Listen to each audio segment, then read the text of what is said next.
Komnas HAM mengumumkan sejumlah fakta temuan selama pemilu 2024. Salah satu temuannya adalah fakta ketidaknetralan aparatur negara selama pemilu 2024 yang mengarah pada memenangkan peserta pemilu tertentu.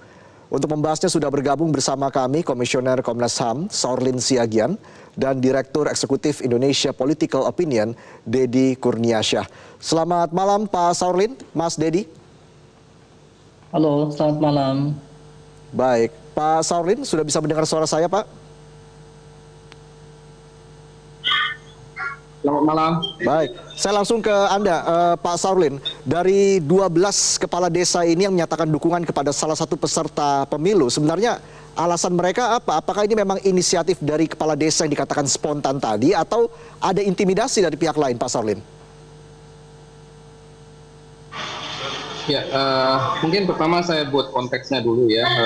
Komnas HAM melakukan pemantauan terkait hak sipil dan politik, tetapi juga berbicara terkait hak-hak yang terkait dengan hak-hak kesehatan. Ya. Jadi dua hal ini kita sengaja amati di pemilu kali ini. Dan dalam konteks hak sipil dan politik kita menemukan memang ada beberapa temuan di mana aparat pemerintah terduga tidak netral. Ya. Antara lain temuan kami di beberapa desa dan juga ada satu orang kepala daerah dan juga gubernur ya yang menyampaikan secara terbuka di ruang publik terhadap salah satu pasangan calon. Nah ini kita anggap sebagai pelanggaran terkait hak politik ya. Kalau kita pahami hak asasi manusia dalam konteks hak politik negara posisinya harus menahan diri atau kita sebut dengan negative rights ya, di mana negara tidak boleh masuk ke dalam hak pilihan masyarakat. Sementara yang kedua terkait kesehatan sudah disampaikan dari Ketua KPU terkait masih meninggalnya banyak sekali penyelenggara. Kami memahami itu sebagai pelanggaran hak kesehatan dan yang menimbulkan juga kematian. Dan itu dalam konteks hak kesehatan adalah hak yang kita anggap sebagai positive rights ya. Positive rights itu negara seharusnya lebih aktif dan ternyata kita masih menemukan negara gagal untuk memastikan keselamatan dari para penyelenggara. Nah ini paradoksnya di satu sisi dalam konteks negative rights negara malah aktif dan sementara di positive rights negara tidak aktif. Ini temuan sementara kita yang menunjukkan masih fokusnya dua hal tadi ya. Hak asasi, ya hak asasi yang penting diperhatikan dalam pemilu kali ini. Iya, Pak Saurlin kembali ke pertanyaan saya tadi, apakah memang dari 12 kepala desa ini ada intimidasi dari pihak lain, Pak? Kita sedang mendalami, kita segera membuat laporan ini karena kita anggap penting untuk diperhatikan para pihak, karena pada tahun lalu kita sudah menyampaikan rekomendasi ini ya, pada para pihak supaya memastikan pemilu ini bisa berlangsung dengan netral. Kita menemui pemerintah, kita menemui KPU, kita menemui Bawaslu tahun lalu. Dan saat ini kita menyampaikan apa yang kita rekomendasikan kemarin, sebagian tidak dilaksanakan. Itu yang menyebabkan kita segera menyampaikan ini ke publik supaya mendapat perhatian dan utamanya terkait netralitas ini harus menjadi perhatian semua pihak. Oke, ketika tahun lalu sudah disampaikan oleh Komnas HAM terkait dengan rekomendasi ini, apa respon dari KPU maupun Bawaslu, Pak Saurlin? Sebenarnya sebagian dari rekomendasi kita sudah dijalankan oleh para pihak ya. Misalnya bisa saya sampaikan rekomendasi yang dijalankan oleh KPU adalah misalnya yang sudah dijalankan, bisa saya bacakan di rekomendasi yang sudah pernah kami sampaikan. Misalnya terkait batas usia petugas KPPS sudah dibatasi. Sehingga memang secara drastis kita lihat statistik yang meninggal relatif masih jauh di bawah angka tahun 2019 yang mencapai 800 lebih ya, sekarang sudah mendekati 100. Tetapi Baik. itu satu nyawa tetap sangat berharga dan sangat mahal buat kita. Jadi oleh karena itu kita Baik. menyampaikan ini sebagai sesuatu yang perlu direview lagi kebijakannya. Bagaimana memastikan, bagaimana KPU bisa memastikan penyelenggara pemilu itu memiliki kebijakan yang bisa memitigasi meningkatnya angka kematiannya. Oke, Pak Saurlin, dari temuan terkait dengan 12 kepala desa ini yang menyatakan dukungan kepada salah satu peserta pemilu, ada kaitannya tidak dengan penyaluran bansos di wilayah tersebut? Temuan dari Komnas HAM seperti apa, Pak? Kita sedang menyusun rekomendasi cepat. Saya kira pada minggu depan sudah selesai, karena saat ini kita masih terus melakukan pendalaman, teman-teman kita juga masih di lapangan, dan saya kira kita akan merampungkan seluruh temuan kita setidak-tidaknya minggu depan. Baik, kalau begitu saya langsung ke Mas Dedi. Mas Dedi, ketika fakta-fakta di lapangan ini langsung disampaikan oleh Komnas HAM, begitu ya, lalu sebenarnya harus dibawa kemana laporan-laporan ini, Mas Dedi? Ya, saya kira ini adalah dilema pemilihan umum di Indonesia begitu ya.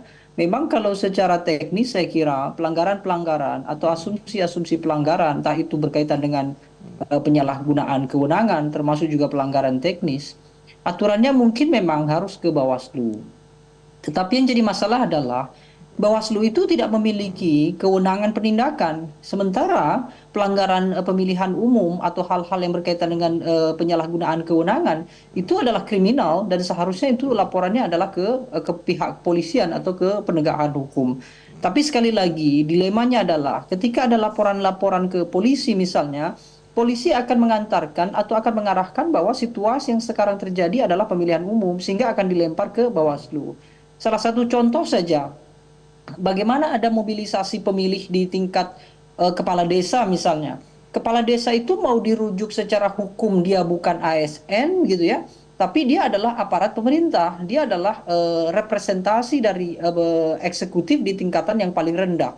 Tapi kalau kemudian dia anggap memiliki kewajiban untuk netral, mereka punya dalih karena memang faktanya mereka bukan ASN secara administratif. Nah, inilah yang kemudian akan menjadi dilema. Pertarungan terbesarnya tentu saya kira adalah bagaimana Bawaslu betul-betul mendapatkan sokongan dari publik supaya mereka bisa merekomendasikan berkaitan dengan pelanggaran itu dan bisa membawanya ke ranah penegakan hukum di kepolisian.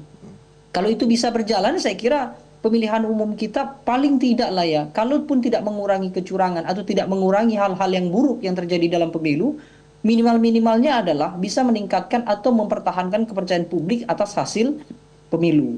Tetapi kalau itu tidak dilakukan, artinya Bawaslu juga minim kepercayaan publik, lalu kemudian pemilu juga banyak yang meragukan keabsahannya karena mungkin keterbukaannya yang hilang, bahkan di akhir-akhir juga KPU juga dalam tanda kutip begitu ya, setengah menyerah untuk menyelesaikan hitungannya supaya bisa dilihat secara langsung oleh publik, maka ini tentu beresiko sangat besar sekali. Oke, Mas Dedi, 12 kepala desa menyatakan dukungan kepada salah satu peserta pemilu, begitu ya. Sementara dari Bawaslu sendiri sebelumnya sudah mengungkap kasus intimidasi terjadi di 2.632 TPS. Apakah Anda melihatnya ini sangat kental hubungannya antara intimidasi dan juga pengarahan terhadap 12 kepala desa ini, Mas Dedi? Yang pasti ada intimidasi atau tidak ada, yang jelas ada ruang kekuasaan yang kemudian melibatkan diri sehingga membuat perangkat desa atau siapapun yang berkaitan dengan perangkat kekuasaan itu bergerak untuk memenangkan salah satu kandidat.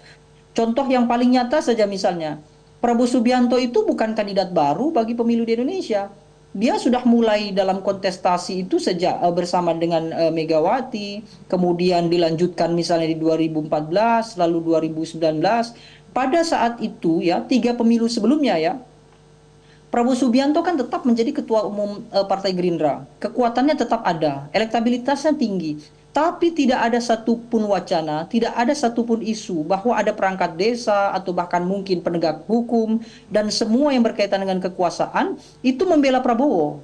Sehingga pemilu yang diikuti oleh Prabowo Subianto di 3 pemilu sebelumnya, itu bisa kita katakan bahwa Prabowo sebetulnya tidak punya alat kekuasaan untuk menggerakkan aparat. Kan begitu kira-kira.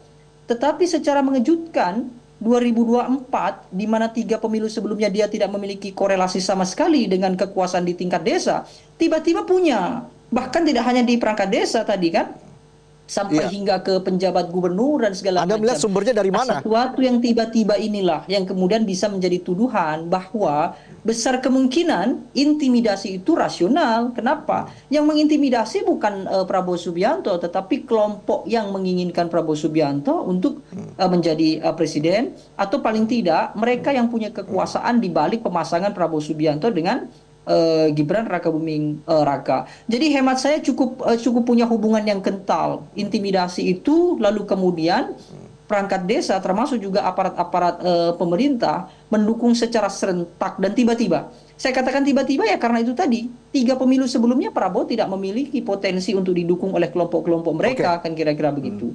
Dan intimidasi itu, Bung, saya kira bukan hanya persoalan ancam-mengancam, tetapi intimidasi itu bisa saja berkaitan dengan sokongan pemerintah atau mungkin janji-janji pemerintah yang itu bisa saja berkaitan dengan kepentingan aparat di tingkat desa itu. Oke, baik. Apakah juga dari Komnas HAM melihat hal itu, nanti kita bahas lebih lanjut lagi terkait dengan sebenarnya siapa aktor utama ini yang memberikan pengarahan 12 kepala desa menyatakan dukungan kepada salah satu peserta pemilu. Nanti kita bahas usai jeda, tetaplah di Prime Time News. Jelajahi cara baru mendapatkan informasi. Download Metro TV Extend sekarang.